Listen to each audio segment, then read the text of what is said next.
As the world mourns Pope Francis, history's most secretive transfer of power begins. White smoke, the path to a new pope, guides you through this momentous transition. We explain exactly what happens next, leading to the dramatic conclave vote.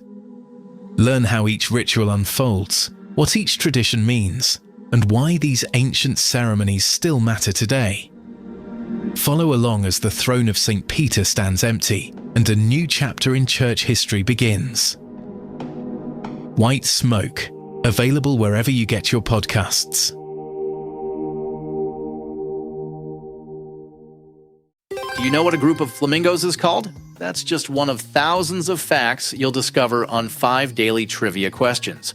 Hi, I'm Mark Ellison. Join me every weekday for 5 mind-expanding questions about everything from ancient history to modern technology. Perfect for impressing friends or dominating your next pub quiz. 5 daily trivia questions. And the answer, a group of flamingos, is called a flamboyance. 5 daily trivia questions.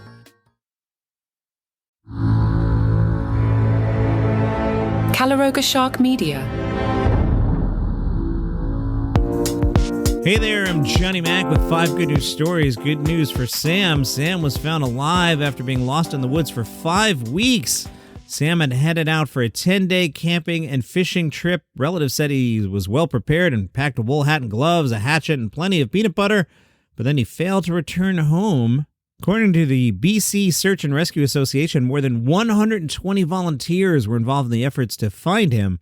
Timber Bigfoot is the land and environment manager and member of the Prophet River First Nation. Their territory extends into the park. Timber said, "It's an amazing environment and climate to try to survive. I think it's a miracle, and I congratulate him for being such a tough person." Sean stayed in his car for a couple days, then walked to a creek where he camped 10 to 15 days, and he eventually moved down the valley and built a camp and a shelter in a dried-out creek bed. Things apparently went sideways for Sam when running into some wolves and had to ad-lib a plan. Sam's grandma said, "Sam's a guy who knows the woods. He's been raised. He's a hiker. He's a passionate fisherman. I don't know his story, but I'm sure it's going to be amazing." Conservationists in New Mexico are excited about the improving population of otters. Most of the state's otters were lost in the early 1900s because of unregulated trapping and habitat loss. Nick is a small mammal program manager for the New Mexico Department of Game and Fish. He told KRQE that 33 otters were released in the state between 2008 and 2010. By 2018, the otter population had grown to over 100. Nick says the otters provide the ecosystem service of being a top predator. To have them back on the landscape after being gone so long, it's really bringing back the native part of the landscape. It's good to have the species back in the role it's always played in our rivers and lakes. The United States has returned more than 1,400 looted artifacts worth $10 million. They've returned them back to India as part of an initiative to repatriate stolen art. The Manhattan District Attorney's Office announced the trafficked goods that had been recovered included items that until recently were on view at the New York Metropolitan Museum of Art. Among them, a sandstone sculpture of a celestial dancer that was smuggled from central India to London before being illegally sold to one of the Met's patrons and donated to the museum. Since its creation over a decade ago, the Manhattan DA's Antiquities Trafficking Unit, a task force of lawyers, investigators, and art experts, has recovered 58 antiquities valued at almost $460 million.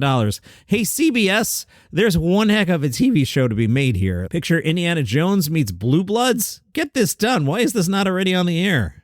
Good news for retired military dog Jacob. Jacob was reunited with former U.S. Army Staff Sergeant Peyton May.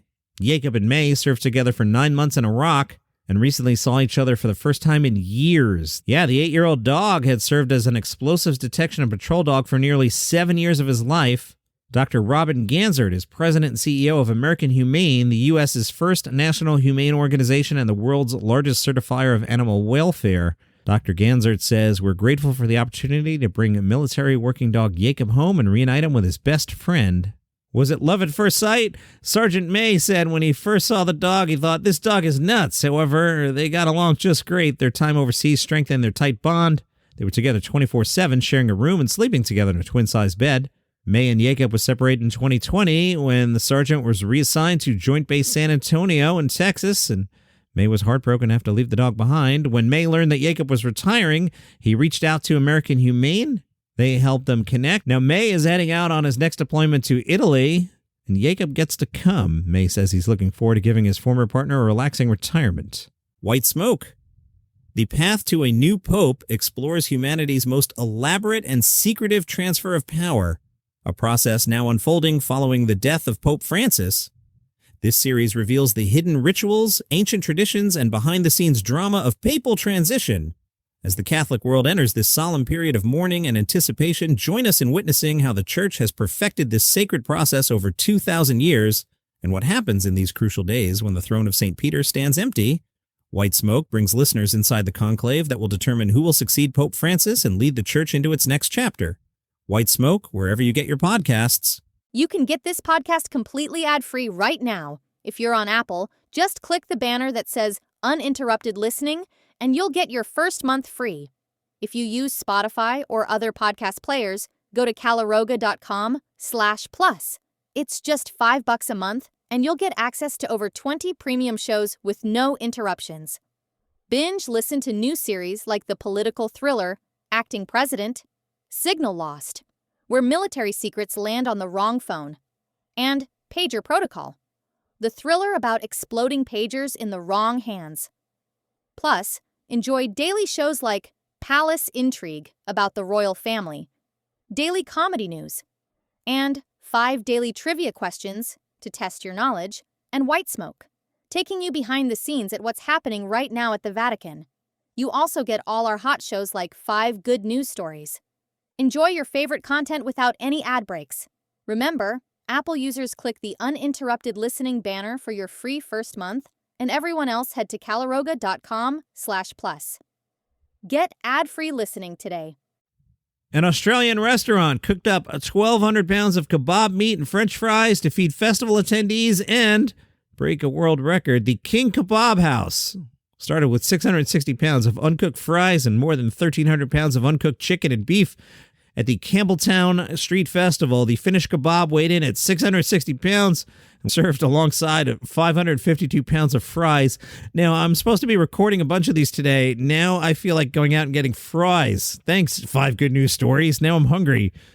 The food was laid out on a series of tables measuring over 300 feet long before being served to festival goers. Those are your 5 Good News Stories for today. I got to go get lunch. You have a great day.